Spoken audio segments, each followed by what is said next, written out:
Tonight, Columbia brings you as a guest star, Peter Lorre, one of the screen's past masters of the art of suspense.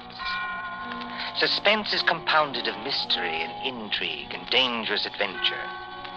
In this series are stories calculated to intrigue you, to stir your nerves, to offer you a precarious situation, and then withhold the solution until the last possible moment.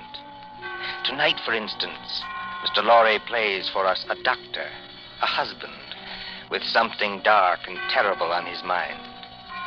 Was it murder?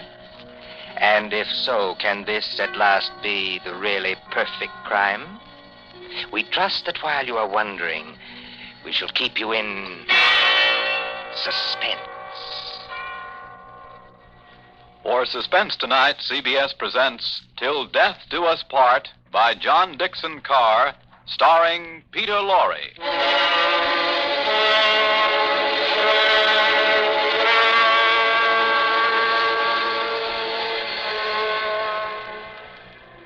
Late one night in December of 1941, a man and his wife sat beside the fire in their country cottage. This man, look at him. A professor of mathematics, stout and middle-aged, guileless as a child. In the remote corner of England where he lives with his pretty English wife, they say of him... Jolly decent fellow, you know, for a foreigner. Isn't he? Always a smile for everybody, and so polite. That's why it's such a shame about his wife and that young American. There hasn't been anything between them yet, I'm almost sure. But if the American stays here much longer... Shh, I tell you.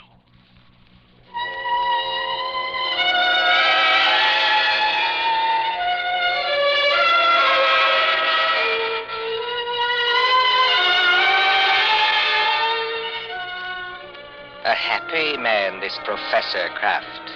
His cottage in the country is rather isolated. 3 miles from the nearest house. No electricity or central heating or telephone.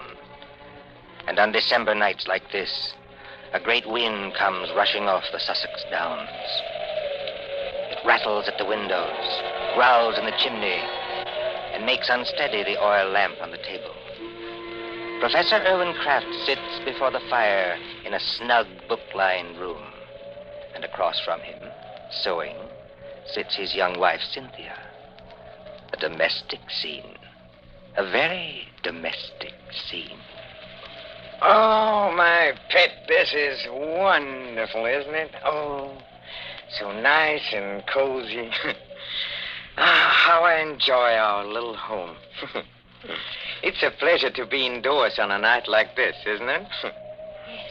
Did my darling have a good day? Just about as usual. No adventures, huh? Not exactly.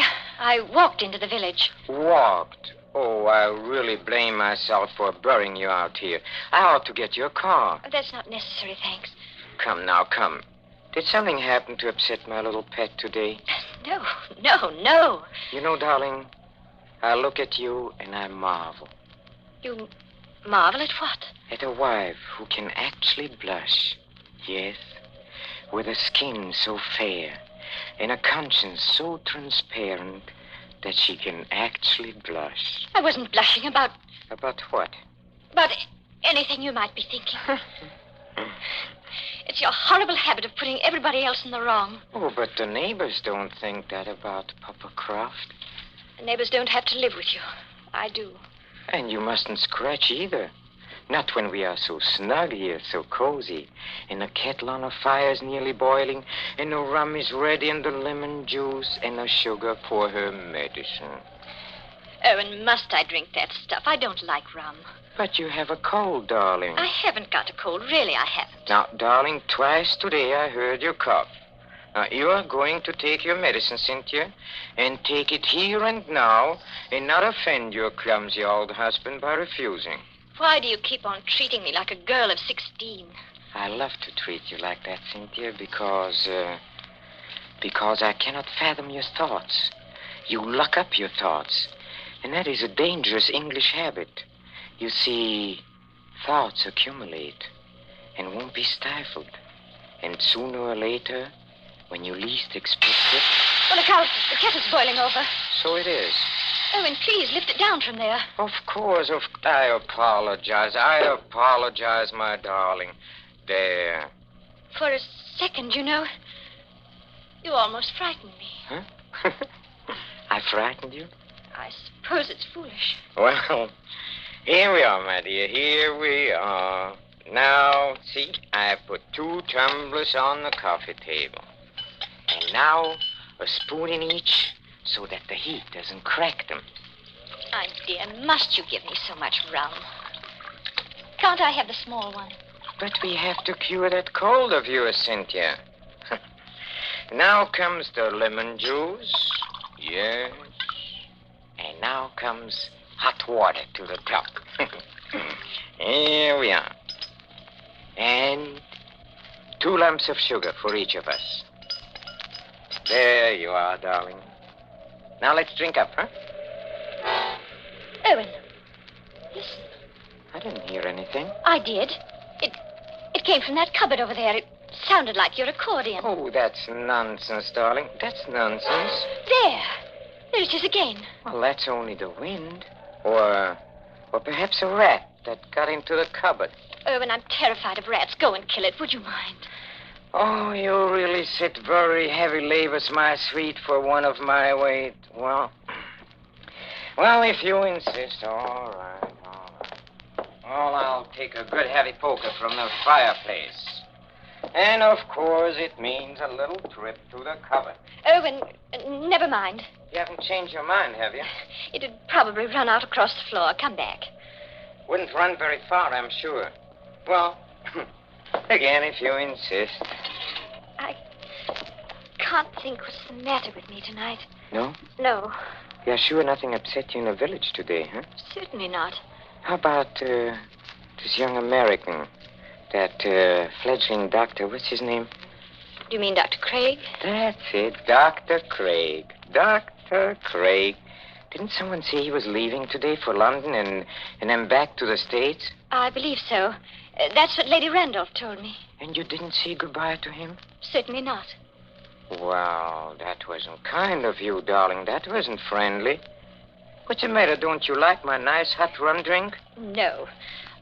But you'll give me no peace till I do drink it. That's right, darling. That's right. Now, take it down like a good girl. I'm keeping you company.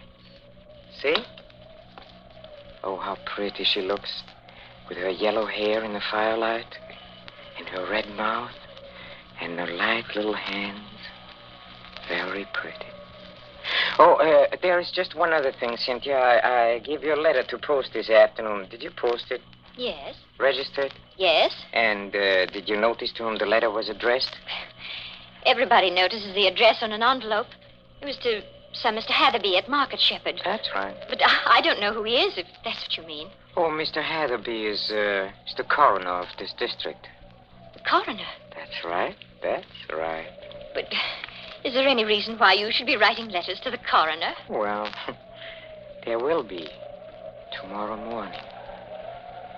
We have been just drinking poison, my love. Why did you drop your glass, darling? I don't believe you. No? This will interest you, Cynthia. You were a trained nurse, and weren't you, You see, the poison was aconite, monkshoot. No. Yes, homegrown in our own little garden. You know, 1/16 of a grain has been a fatal dose. There's no telephone here. No car, not even a neighbor. Exactly, my angel. Take your hands off me. Let me get up. No, my pet. In about 5 minutes, you see, the first symptoms will come on. Symptoms? Yes. Our throats will grow dry. Our eyesight will turn dim. No. And presently we'll lose the use of our limbs. Well, there are convulsions before the end, I believe, but we won't feel them. Let me up. If you try to hit at me, Angel, you'll upset that lamp. And, well, if you upset the lamp, this cottage would go up like tinder. We don't want to burn to death, do we? Owen, why are you doing this? Why are you doing it? Why? Do you think all Papa Kraft is blind, my pet? Huh? If I can't have you, Cynthia, nobody else is going to have you. You mean Jim Craig? So it is Jim Craig. Oh, that was nothing. My tongue slipped. A cynic would say, my dear, that your foot slipped. Do you think I don't know what happened the other night at the schoolhouse? The schoolhouse? Yes, the Market Shepherd Schoolhouse. At Lady Randolph's little concert in aid of the war relief. Nothing happened. I swear it didn't. No? No. Oh, then it was coincidence, I suppose, that you and that Dr. Craig didn't arrive until the concert was nearly over. Yes. Yes, it was. We didn't go there together. No? We met in the little hall outside the auditorium. It was just as you were finishing your number on the accordion.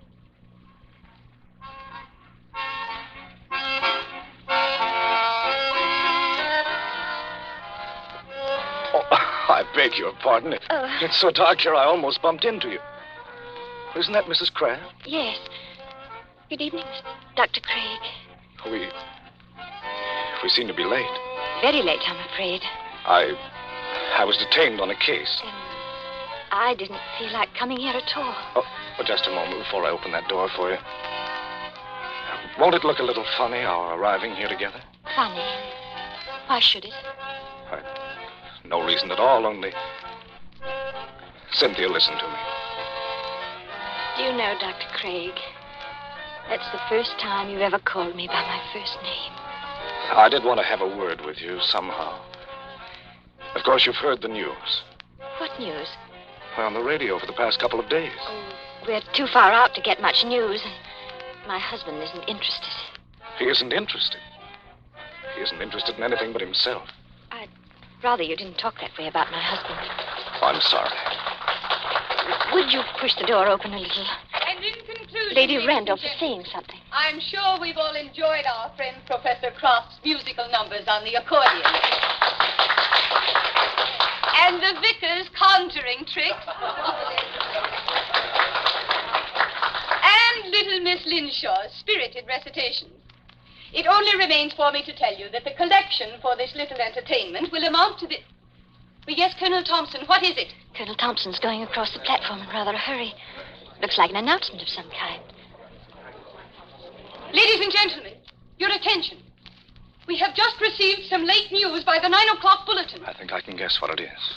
Following yesterday's declaration against Japan, the Congress of the United States today declared war against Germany and Italy. No applause, please.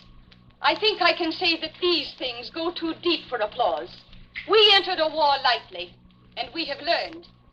But before the vicar ends this meeting, I shall ask the orchestra to play us the song numbered 83 in the book, a song we know is dear to the hearts of all Americans.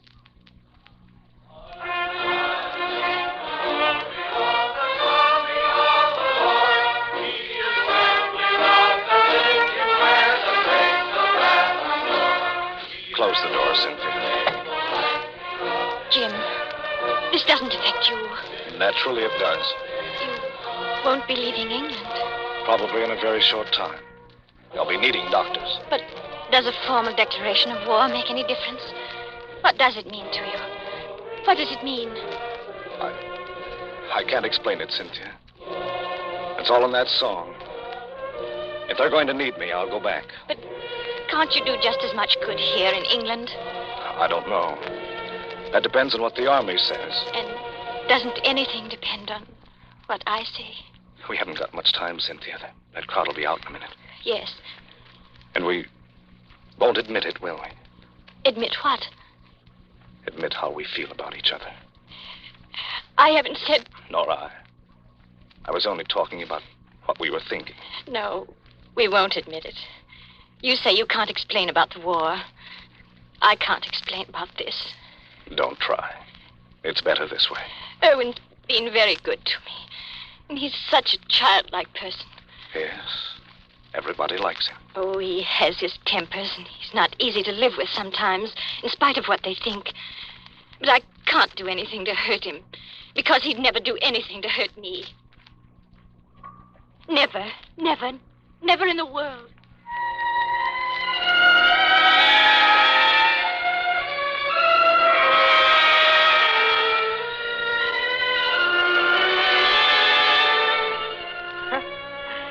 very fair estimate of my character, too. That's exactly what I said about you. So you are in love with that fellow? I admit it now.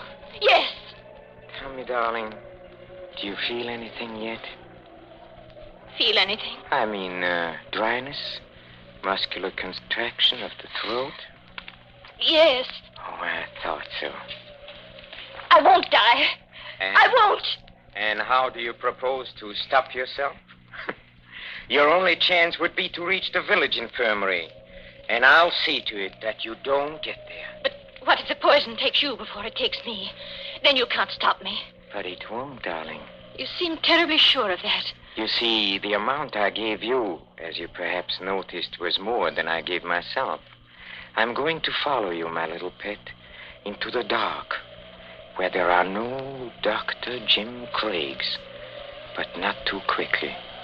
I shall still have most of my faculties, Cynthia, when your convulsions are already beginning. Oh. I wonder if you will. Why do you say that? Your legs don't seem any too steady. I don't know. It must be the heat of the fire, perhaps, or it's very hot in this room. Cynthia, darling, listen to me. Yes, Irwin? There is a copy of Taylor's Medical Jurisprudence over on the shelf there. Please get it for me. I'm afraid you'll have to get it for yourself, my dear. That is, if you can. Oh, I'll get it. Mind the lamp, Irwin. We don't want the house afire, just as you said yourself. I'll mind the lamp. Listen to me. You know, some people's systems are intolerant to poisons. They experience in minutes what ought to take hours. Does it hurt, Irwin? Does it hurt? Yes. But you'll find out soon enough, my pet. Because you'll never make 3 miles to the village. Never. You think not? I know it.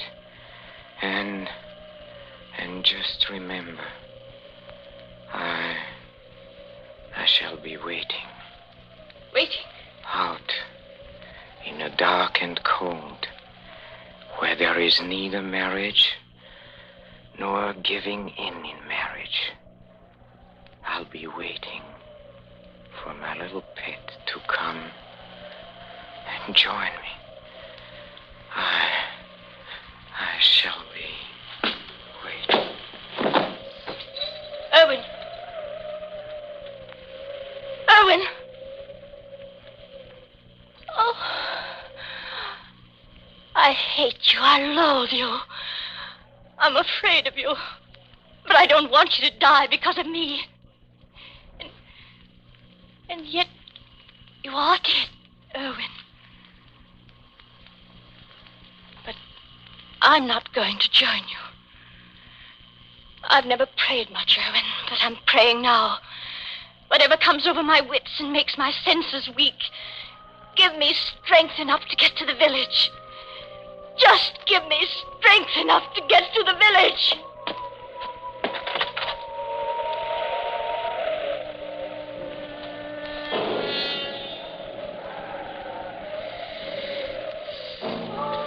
An empty room now, except for the motionless figure by the fire.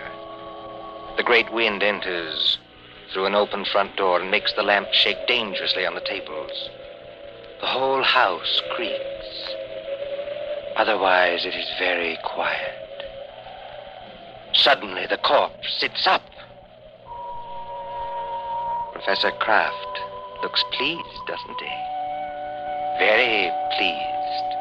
Very alert as he moves over to a certain cupboard door. Well, and now I think the real fun can begin. Patience, my friend, while I open the cupboard door. Well, there we are. I hope you haven't been too uncomfortable, Dr. James Craig. Oh, I'm all right, thanks. So you managed to get the gag out of your mouth, huh? I managed it, yes, just now. I'm too late. Well, you're still securely tied up, I'm glad to say. You know, you gave me several very, very unpleasant moments, young man, when you got your foot on that accordion. Did I? Well, Cynthia thought you were a rat and wanted me to kill you. You know, she shows very good sense sometimes. I could hear both of you talking. Thanks very much. Oh, of course, you could, of course. Excuse me, please. I forgot that. Yes, and I could see you, too, through a crack in the door. Well, you were intended to see us. But now, come on. First of all, I'll drag you out of here. Yes, let me take you. Yes. Now we can sit down and have a nice, cozy little chat, huh? How much aconite did you give Cynthia? How much? Oh, about 2 grains. 2 grains? Well, then she can't possibly... No, she can't possibly live until morning. But she can live long enough to testify that she saw me die. And how much poison did you take yourself? I? None. None at all? No, none at all. But you mixed those drinks out of the same materials. I saw you do it. Well, but there wasn't any poison in the rum, young man. You see, 2 lumps of sugar steeped in aconite were dropped into Cynthia's glass. I marked them, and I didn't make a mistake. Can you see the beginnings of Papa Croft's plan? Why, you... You see, Cynthia left the door open, my friend. And there is a very strong wind blowing tonight. Well? Just observe how it lifts the table covers, flutters the magazines, makes the lamp tremble. I shouldn't be surprised, you know, if one of those lamps blew over. A fine crash and a sheet of flame, huh? And when they come here tomorrow morning, after Cynthia's testimony and my letter to the coroner, they'll expect to find at least a few charred bones among the ruins. And, of course, they must find some remains. Whose remains? Yours. Yes, you've got me tied up pretty well, haven't you? And now, you see... Now comes the best. You were last seen going towards the railway station, to London, and then to America. Nobody will inquire after you. Except Cynthia. That's right, except Cynthia, who will be dead. That I waylaid you and brought you here while Cynthia was in a village will not be known to our good coroner, and I shall disappear. What do you think of it, young man, huh? I think it's rather good, huh? You're going to let me burn to death? Yes, and I shall enjoy the necessity. By the way, too bad you missed my performance at Lady Randolph's concert. It was very nice. But, then I think you were otherwise occupied. You could call it that. Occupied, I think, in making love to my wife. You hurt my vanity, young man, and you are going to suffer for it. I never made love to your wife. No? No. But I don't suppose you could possibly believe that. Are you already begging for mercy? Now, come on. Are you begging for mercy? No, I think not. Dr. Craig, I don't like the way you're taking this. I really don't. Don't you? No. You ought to be afraid. All decent men should be afraid. And no man is heroic when he sees death coming. But you are as white as a plate. You can't take your eyes off me. And you seem to be expecting something. Maybe I am expecting something. You are? Well, I think I can persuade you to tell me what's on your mind, my friend. If I use the poker out of the fire, huh? You see, I'm a mathematician. I leave nothing to chance. Do you hear that, Professor Kraft? A car has stopped out in front. Well, they won't come in here. But of course they will. It's probably the Home Guard. Look, you fool, you've left the front door standing wide open in a blackout. Don't be childish. Do you think to upset me with that? Something's upset you. Take a look at yourself in a mirror. Huh? Nothing. Nothing can upset my plans now. Everything is ready. My clothes and my money are in a stable. This place, this pretty little cottage, will be a furnace.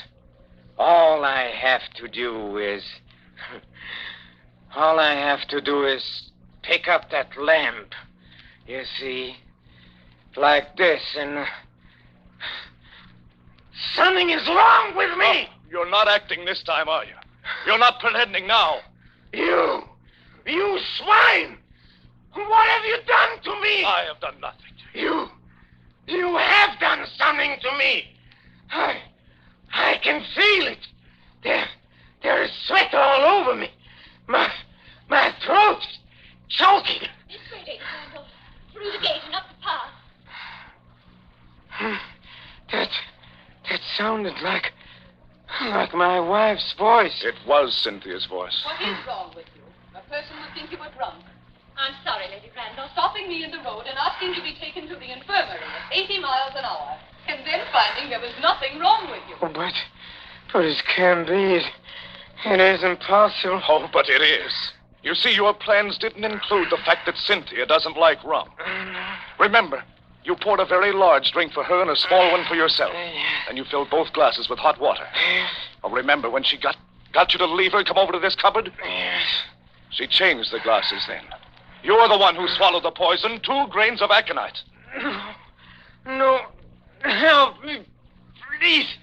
Help me. Nothing on earth can save you. Help me, please. In the name of pity, please. Please help me. Nothing on earth can save you. Please. No. You won't. Then I'll show you. I'll take you with me. I'll take everybody with me. Where are you going? I'll get that lamp. I'll take you with me. Why, look at you. You can't even see. You're blind. You're staggering straight into that cupboard. I'll take you.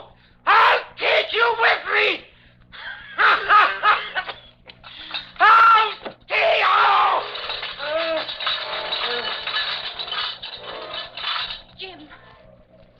Jim, what are you doing here? Come in, Cynthia. Come in and take a look at the man who died twice.